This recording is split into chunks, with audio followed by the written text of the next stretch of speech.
Hey guys, welcome back to the session. I hope कि आप सभी को पता होगा कि एफकेट 1 2023 के जो एडमिट कार्ड है वो रिलीज कर दिए गए हैं। तो अगर आपने अभी तक एडमिट कार्ड नहीं डाउनलोड करे हैं तो प्लीज वेबसाइट पे जाइए और एडमिट कार्ड जो है वो डाउनलोड कर लीजिए, अपना एग्जाम सेंटर चेक कर लीजिए और डेट जो है वो भी चेक कर लीजिएगा। आई होप कि जो हमारा एग्जाम है वो सबका सही से होगा। तो इस वीडियो में हम बेसिकली बात करने वाले हैं कि हमारी 14 डेज की स्ट्रेटजी क्या रहने वाली है, किस तरीके से हम 10 आवर का स्टडी प्लान फॉलो करके अपने मार्क्स को इंक्रीज कर सकते हैं और एग्जाम में जो है वो टाइम के अंदर अपने पेपर को डन कर सकते हैं। तो इसी बारे में हम इस वीडियो में बात करने वाले हैं। हमने वीडियो को 3 पॉइंट में डिवाइड करा है, तो प्लीज वीडियो को जो है वो अंत तक जरूर देखिएगा। किसी भी एक पॉइंट को देखने के बाद अगर आप वीडियो को छोड़ के चले जाते हैं तो इससे आपको कोई फायदा होने वाला नहीं है। तो सबसे पहले हम बात करेंगे पॉइंट नंबर 1 की। पॉइंट नंबर 1 क्या है कि सभी को पता होगा कि हमारे पास अभी जो दिन है वो कितने बचे हुए हैं, 12 से 13 दिन बचे हुए हैं, क्योंकि किसी का एग्जाम जो है वो 24 को होगा, किसी को 25 का होगा और किसी को 26 का होगा। तो हम अप्रोक्सीमेट मान के चल रहे हैं कि जो हमारे पास अभी दिन है वो 12 से 13 दिन है। अगर मैं टोटल आवर की बात करूं, यानी कि टोटल आवर जो होते हैं 12 से 13 दिनों के अंदर वो कितने होते हैं, तो 288 से 312 घंटे जो हैं वो होते हैं। अगर मैं इसका भी अप्रोक्सीमेट लगाऊं, एक अनुमान लगाऊं, तो लगभग 300 जो घंटे हैं वो हमारे पास है। लेकिन बात ये उठती है, क्या हम इन 300 घंटे को यूटिलाइज कर सकते हैं? क्या हम इन 300 घंटे का इस्तेमाल केवल और केवल अपने पढ़ाई में ही करेंगे? तो ऐसा बिल्कुल भी नहीं है, क्योंकि इस 300 घंटों में हमें सोना भी है, बाकी अदर काम भी जो है वो हमें करने होंगे। तो इसमें से मैक्सिमम अगर मैं बात करूं तो हम यूटिलाइज कर सकते हैं 120 से 130 घंटे, अगर हम डेली 10 आवर का स्टडी प्लान फॉलो करें, जो कि करना ही होगा। क्योंकि अगर आप 10 आवर अभी नहीं पढ़ सकते तो मुझे नहीं लगता कि आप इस एग्जाम के लिए प्रिपेयर कर रहे हैं। तो प्लीज फोकस हो जाइएगा। इस एग्जाम के लिए कम से कम आपको 8 घंटे तो देने ही हैं, और अगर आप दे सकते हो तो इससे अधिक घंटे भी जो है वो आपको देने होंगे, क्योंकि अभी जो है आपके पास दिन कम बचे हुए हैं और आपको जो मार्क्स है वो इंक्रीज करना है। तो ये हमारा हो गया पॉइंट नंबर फर्स्ट, कि यानी कि हमारे पास 12 से 13 दिन है, अप्रोक्सीमेट 300 घंटे हैं, लेकिन हम यूटिलाइज केवल कर सकते हैं 120 से 130 घंटे को ही। अब इसको हमें यूटिलाइज किस तरीके से करना है ये भी हम देख लेते हैं। तो इसे यूटिलाइज करने के लिए हम क्या कर सकते हैं, तो हम कर सकते हैं कि सबसे पहले हमें डेली 2 मॉक जो हैं, और मॉक कैसे देने हैं, पूरे फुल मॉक देने हैं आपको 100 क्वेश्चन 2 घंटों के अंदर। अगर मैं बात करूं तो आप कोशिश करिएगा कि आपका एग्जाम जिस शिफ्ट में है आप उस शिफ्ट में एक टेस्ट जरूर लगाएं, और एक टेस्ट आप किसी भी टाइम पर लगा सकते हो जब आप बिल्कुल फ्री हो, आपका माइंड फ्रेश हो। ठीक है, तो एक दिन में कम से कम आप 2 मॉक टेस्ट जरूर लगाएं। 2 घंटे का मॉक लगाने में, या फिर बोल सकते हो कि 2 मॉक लगाने में आपको जो टाइम लगने वाले हैं वो लगने वाले हैं 4 आवर, यानी कि 4 घंटों के अंदर आप अपने 2 मॉक जो हैं वो पूरे कर लेंगे। अगर मैं नेक्स्ट स्टेप की बात करूं तो आपको क्या करना है, जब भी आप मॉक टेस्ट लगा लेते हो, आपके जितने भी नंबर आते हैं, आई होप कि आप सभी के नंबर काफी बढ़िया आए और आप जो है वो एग्जाम क्रैक भी करें।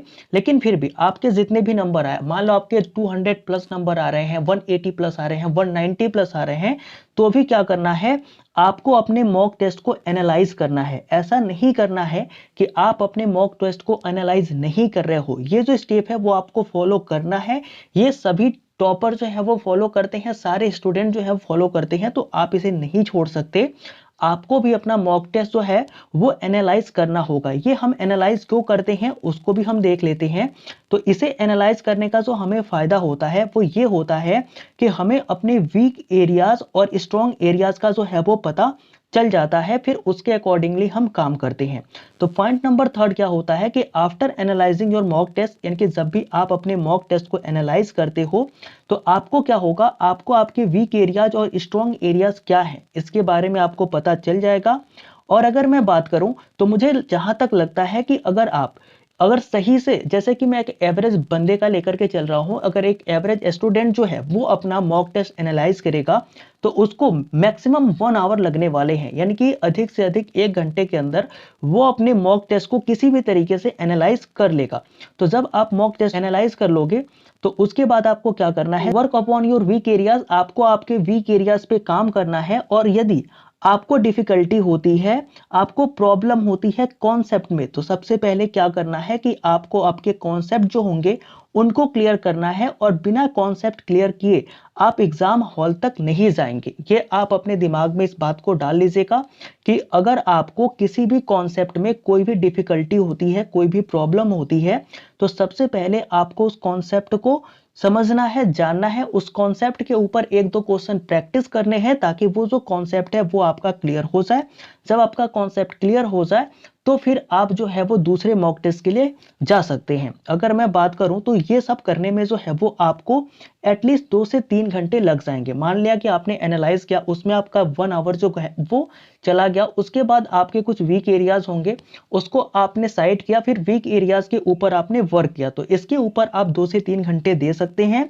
तो इस तरीके से जो हमारा पॉइंट नंबर 3 है वो हम जान चुके हैं। पॉइंट नंबर 4 बेसिकली इसमें आपको करना क्या है, अभी जो हम अपने आप से पढ़ रहे थे, जो रिवीजन कर रहे थे, बेसिकली वो क्या है, वो यहीं तक था। पॉइंट नंबर 4 में क्या है कि अभी हमारे पास रिमेनिंग 3 to 4 आवर जो है वो बचे हुए हैं, क्योंकि मैंने स्ट्रेटजी आपको बताई थी 10 आवर की।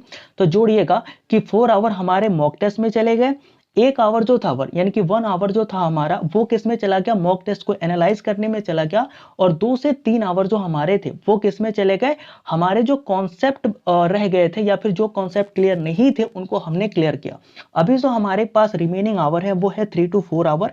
इसके बारे में मैं बात करूंगा तो हमें पता है कि आप भी और हम भी जब स्टूडेंट थे तो क्या करते थे, यूट्यूब की तरफ भागते थे, ठीक है, या फिर जो हमारे कोर्सेस होते हैं जो हमने परचेज किए होते हैं हम उसके तरफ भी जाते हैं। तो इन 3 से 4 घंटों में क्या कर सकते हो कि जो भी आपके कोर्सेस होंगे, जो आपने परचेज किए होंगे, उस पर जो भी एफकेट के रिलेटेड क्वेश्चंस कराए जा रहे होंगे आप उन्हें प्रैक्टिस करिएगा।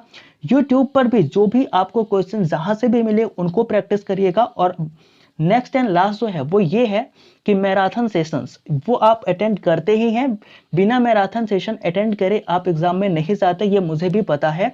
तो इसके लिए भी मैंने आपको टाइम निकाल के दे दिया है कि 3 to 4 आवर में आप यूट्यूब पर भी घूम सकते हैं, आप अपने कोर्सेज पर भी जा सकते हैं, और अगर कहीं से और भी क्वेश्चंस प्रैक्टिस करना चाहते हैं तो वो भी आप इन 3 to 4 आवर में कर सकते हैं। आई होप कि ये जो स्ट्रेटजी है वो अगर आप फॉलो करते हैं तो आपके जो नंबर है वो जरूर इंक्रीज होंगे और आपका जो कॉन्फिडेंस का लेवल है वो भी काफी ऊपर जाने वाला है।